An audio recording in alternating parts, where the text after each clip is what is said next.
Alabama Senator Tommy Tuberville is leading this bill in the Senate, and Wyoming Senator Cynthia Lummis is among the 24 co-sponsors of the bill. Senators, thank you for your time.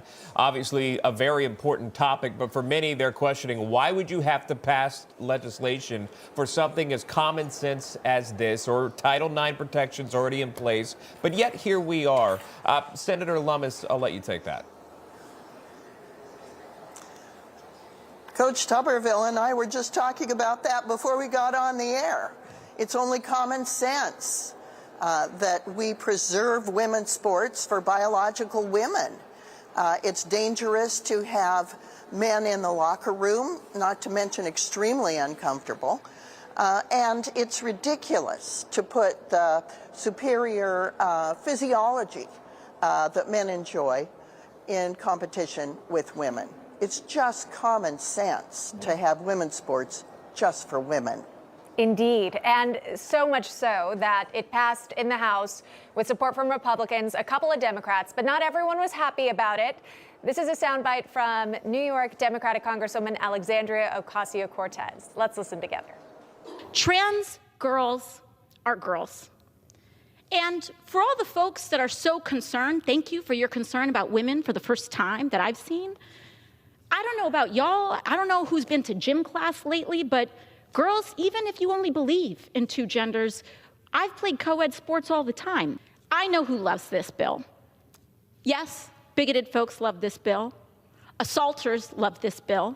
But also, CEOs love this bill.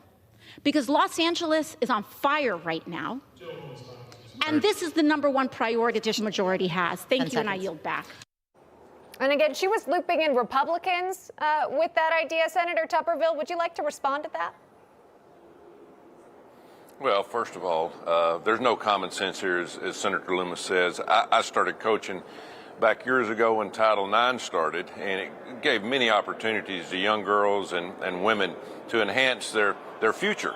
It gave them an opportunity the same as boys had, and you learn a lot from sports. Now the Democratic Party wants to tear it down. They have yet to figure out why they lost November the 5th. Well, I'll tell you why they lost. A major part of it was because they have lost their ever-loving mind when they're allowing boys or men to shower with girls, to dress with girls, and to participate when it is very unsafe. It's not going to happen. I've got my first grandchild, Rosie Grace, and I promise you one thing, she's not going to participate in that. But she's going to have an opportunity to play sports because we're going to beat back these Democrats on this nonsensical nonsense that they keep pushing. And whatever this lady is, Cortez, she has no business even talking because they have tried to destroy gender ever since she's been into office. Yeah, Senator Lummis, I'll have you respond to that as well. I mean, AOC used some harsh words there, specifically calling those that support it a bigot. Do you see yourself as that? Well, of course not.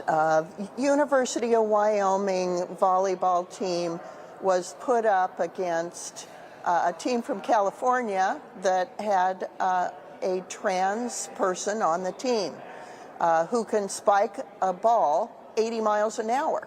That can cause a concussion to a girl. For safety reasons, we need to make sure that boys are competing as boys, men are competing as men, and women have their space to compete with other women. I'm heaven forbid, I am not a bigot. In fact, I'm angry as someone who went to high school before Title IX, did not have opportunities to play competitive sports. I see what Title IX has done for my daughter and generations after her.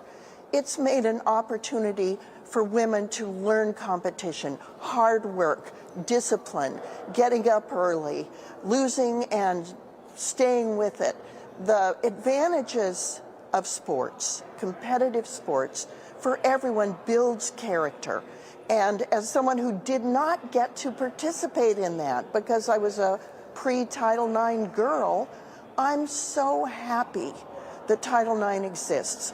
I want to protect Title IX for the very people it was intended to protect, and that's biological girls and women. Thank you for sharing that. And of course, your efforts don't go unnoticed, especially for Rosie Grace as she begins to grow up and she'll play in sports potentially, Senator. We wish her the best, and your families as well. Can we pivot and talk about what else is happening on the Hill? Those are the confirmation hearings for Donald Trump, president-elect. Pete Hegseth started it off this week. Many Democratic colleagues of yours grilled him pretty harshly. We've got some of those moments. We'll play it for you now. Mr. Hegseth, I do not believe that you are qualified to meet the overwhelming demands of this job. I have many concerns about your record, and particularly your public statements, because they are so hurtful to the men and women who are currently serving in the U.S. military, harmful to morale, harmful to good order and discipline. You had just fathered a child 2 months before by a woman that was not your wife. I am shocked that you would stand here and say you're completely cleared. Senator Tuberville, what did you think of those questions? And do you believe Pete Hegseth should be confirmed? Well, first of all, their game plan was obvious: seek and destroy. They came in to destroy the personal life, not the military, but the personal life of Pete Hegseth. He's perfect for the job. He stood up to them. He did an excellent job of coming back on everything that they threw at him. But again, at the end of the day, you have to look at somebody that's going to take a job like this. They kept going after him. You've never been around this many people or had to control 3 million people and all these employees. Nobody has. My gosh, I mean, these people have lost their minds. So he did a great job. He's going to be a great Secretary of Defense. He won over a lot of people across this country, and he's got a lot of people behind him that are either veterans or former military people or present military people, and he's a great age because he's young, he's energetic, and he can communicate with all these young people that we need to recruit. Yeah. Senator Lummis, are you a yes on Pete Hegseth to lead the Department of Defense? I am. We have a recruitment problem. We need to inspire young men and women to join our military.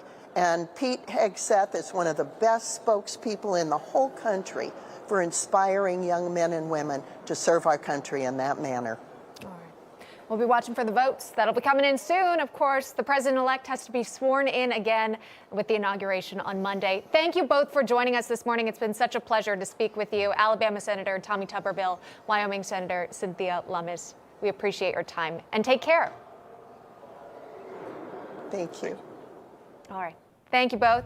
That was great, again, just to hear from both of them. A very busy time on Capitol.